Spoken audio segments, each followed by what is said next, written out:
Hi hello guys வணக்கம் and welcome back to our channel. இன்னைக்கு இந்த வீடியோல என்ன கான்செப்ட் பார்க்க போறோம்னா மீட்டர் பிரிட்ஜ். இது வந்து வீட் ஸ்டோன் பிரிட்ஜோட ஒரு ஃபாலோ அப் கான்செப்ட் தான். ஸோ இந்த வீடியோ பார்க்கறதுக்கு முன்னாடி அதை பத்தி தெரிஞ்சிருந்தா உங்களுக்கு இன்னும் பெட்டரா இந்த வீடியோ புரியும்.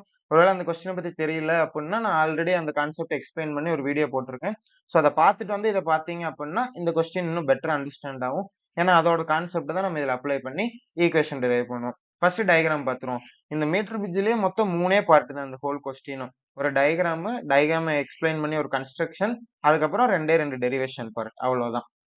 தெளிவா டயக்ராம் எப்படி போடுறதுன்னு எக்ஸ்பிளைன் பண்றேன். நீங்க அதை அண்டர்ஸ்டாண்ட் பண்ணிட்டாலே டயக்ராமும் கன்ஸ்ட்ரக்ஷன் பார்ட்டும் நீங்களே எழுதிடலாம். ஃபர்ஸ்ட் பாத்துருவோமா?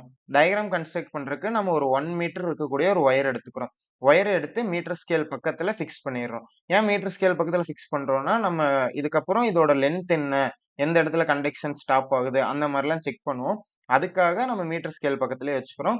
ஈஸியா மெஷர்மென்ட் பண்றதுக்காக. அத வந்து ஏபின்னு நம்ம டினோட் பண்றோம் எண்ட் ஆஃப் த ஒயர.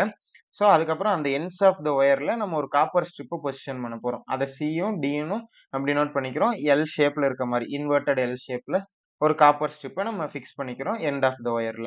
அடுத்தது இன்னொரு காப்பர் ஸ்ட்ரிப் எடுத்துட்டு வந்து சிக்கும் டிக்கும் கனெக்ட் பண்ணி வரையக்கூடாது.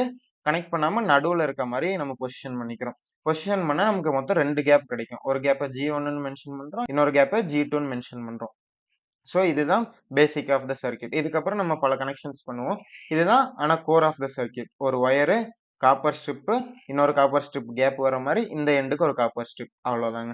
இப்ப 2 கேப் இருக்கா? இந்த 2 கேப்பையும் கனெக்ட் பண்றதுக்கு நம்ம 2 ரெசிஸ்டர்ஸ் வைக்க போறோம். அந்த ரெசிஸ்டர்ஸ் P அண்ட் Qன்னு நம்ம நேம் பண்ணிக்கிறோம். இதுக்கப்புறம் இந்த ஈங்கிற காப்பர் ஸ்ட்ரிப்ல இருந்து ஒரு கேல்வனோமீட்டர், அது வழியா ஒரு ஹை ரெசிஸ்டன்ஸ், அது வழியா ஒரு ஜாக்கி கனெக்ட் பண்ணிருக்கோம். இந்த ஏரோ மார்க் தான் ஜாக்கி. ஜாக்கின்னா ஒண்ணும் இல்ல, ஒரு கண்டக்டிங் மெட்டீரியல் தான். நீங்க பிசிக்ஸ் லேப்ல போனீங்கன்னா அது ஒரு பென் ஷேப்ல இருக்கும். அதுதான் ஜாக்கின்னு சொல்லுவோம். இது எதுக்காக அப்படின்னா பேசிக்கா இந்த ஒயர்ல வந்து நம்ம இதை பொசிஷன் பண்ணி கரண்ட் எந்த அளவுக்கு வருது அப்படிங்கறத மெஷர் பண்றதுக்காக தான். ஜாக்கிங்கிறது ஜஸ்ட் கண்டக்டிங் மெட்டீரியல். ரொம்ப காம்ப்ளிகேட் பண்ணிக்க வேணாம். சோ இவ்வளவுதான் நம்ம பினிஷ்டான சர்க்யூட் டயக்ராம். இப்போ இந்த கடைசியில நம்ம பேட்டரி கனெக்ட் பண்ணா நம்ம ஃபங்க்ஷனாலிட்டிஸ் ஒர்க் ஆக ஆரம்பிச்சிடும். அவ்வளவுதாங்க. திருப்பி ஒரு வாட்டி எக்ஸ்பிளைன் பண்றேன். ஒரு ஒயரு 1 மீட்டர் லென்த் இருக்கிற ஒயரு, அதை ஏபின்னு எண்ட்ஸை வந்து மார்க் பண்ணிக்கிறோம். அதை மீட்டர் ஸ்கேல் பக்கத்துல பொசிஷன் பண்ணிக்கிறோம். அதுக்கப்புறம் ஒரு காப்பர் ஸ்ட்ரிப் எடுத்து சி டிங்கிற காப்பர் ஸ்ட்ரிப்ஸை எண்ட்ஸ் ஆஃப் த ஒயர்ல நம்ம கனெக்ட் பண்ணிக்கிறோம். கனெக்ட் பண்ணிட்டு இந்த ரெண்டுக்கும் நடுவுல ஈன்னு இன்னொரு காப்பர் ஸ்ட்ரிப் வைக்கிறோம். அப்ப வைக்கும்போது நமக்கு 2 கேப் கிடைக்குது. G1 G2.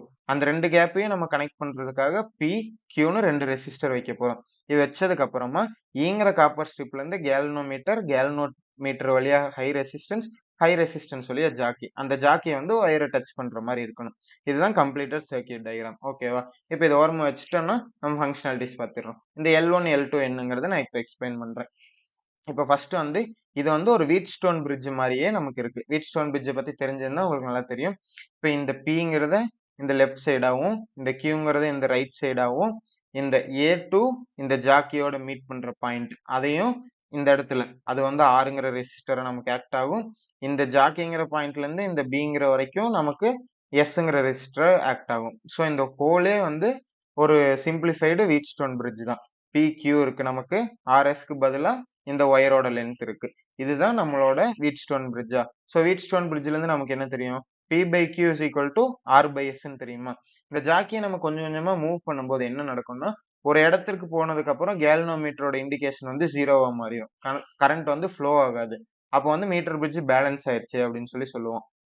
அதே மாதிரி நம்ம வீட் ஸ்டோன் பிரிட்ஜ்ல குறிப்பிட்ட டைமுக்கு அப்புறம் கேல்வனோமீட்டர் வந்து ஜீரோ ஆகுமா? அந்த மாதிரி இந்த இடத்துல குறிப்பிட்ட லென்த்ல கேல்வனோமீட்டர் ஜீரோ ஆகும். அந்த லென்த்தை தான் நம்ம L1 L2 அப்படின்னு நம்ம மென்ஷன் பண்ணிக்கிறோம். ஸோ நமக்கு ஆறுங்கிற ரெசிஸ்டருக்கு பதிலா என்ன இருக்கு? ஏல இருந்து ஜேங்கிற லென்த். அதே மாதிரி எஸ்ங்கிற ரெசிஸ்டருக்கு பதிலா ஜேல இருந்து பிங்கிற லென்த். ஸோ அதை அப்படியே நம்ம ரீப்ளேஸ் பண்ணி எழுதிக்கலாம். P/Q is equal to ஆருக்கு பதிலா என்ன இருக்கு? ஏல இருந்து ஜே வரைக்கும் இருக்கிற லென்த். அதே மாதிரி எஸ்க்கு பதிலா என்ன இருக்கு? ஜேல இருந்து பி வரைக்கும் இருக்கிற லென்த். So AJ JB. இந்த ஆர் எதுக்கு போட்டிருக்கோம்னா ரெசிஸ்டன்ஸ் பர் யூனிட். இந்த ஒயர் வந்து நம்ம என்ன மெட்டீரியல் எடுத்திருக்கோமோ அதை பொறுத்து அந்த ஒரு குறிப்பிட்ட லென்த்துக்கு வேற வேற ரெசிஸ்டன்ஸ் கொடுக்குமா? ஸோ அதை தான் நம்ம ஆறுன்னு மென்ஷன் பண்ணிக்கோம். ஆறுங்கிறது ரெசிஸ்டன்ஸ் பர் யூனிட் லென்த். இப்போ வந்து ஒரு சென்டிமீட்டருக்கு 1 ஓம் ரெசிஸ்டன்ஸ் ப்ரொவைட் பண்ணுதுன்னு வச்சுப்போம். இப்போ இந்த லென்த் வந்து 10 சென்டிமீட்டர் இருக்கு அசியூம் பண்ணிப்போம். அப்போ 10 சென்டிமீட்டர்லயே நமக்கு வந்து பிரிட்ஜ் பேலன்ஸ் ஆயிடுச்சுன்னா அப்ப 10 ஓம்ஸ் கொடுத்துருக்குன்னு அர்த்தம். நம்ம இந்த இடத்துல 10 ரீப்ளேஸ் பண்ணிக்கலாம். அதுக்காக தான் இந்த ரெசிஸ்டன்ஸ் பர் யூனிட் லென்த் நம்ம வச்சிருக்கோம். அடுத்தது R இன்டு ஏஜேவை நம்ம L1 மென்ஷன் பண்ணிக்கிறோம். L1ங்கிறது தான் இந்த லென்த் இன்டு என்னது ரெசிஸ்டன்ஸ் பர் யூனிட் லென்த். ஓகேவா? அப்படி பண்ணோம் அப்படின்னா நமக்கு Pங்கிறத அன்னோன் ரெசிஸ்டன்ஸா வச்சுப்போம். இப்ப Pங்கிறது வந்து ஒரு காம்போனன்ட். Component R resistor. அந்த காம்போனன்ட்டோடதோ இல்ல அந்த ரெசிஸ்டரோட வேல்யூவோ நமக்கு தெரியல. அத நம்ம கண்டுபிடிக்கணும் அப்படின்னா என்ன பண்ணலாம்னா, இந்த மீட்டர் பிரிட்ஜ் யூஸ் பண்ணிக்கலாம். அதுக்காக தான் இந்த ஹோல் மீட்டர் பிரிட்ஜ். Qங்கிறது நமக்கு தெரிஞ்ச ரெசிஸ்டன்ஸா வச்சுப்போம். இந்த L2ங்கிற ரெசிஸ்டன்ஸ் நம்ம ஈஸியா கண்டுபிடிச்சுக்கலாம். ஏன்னா ஒயர் நம்ம தான் எடுக்க போறோம்.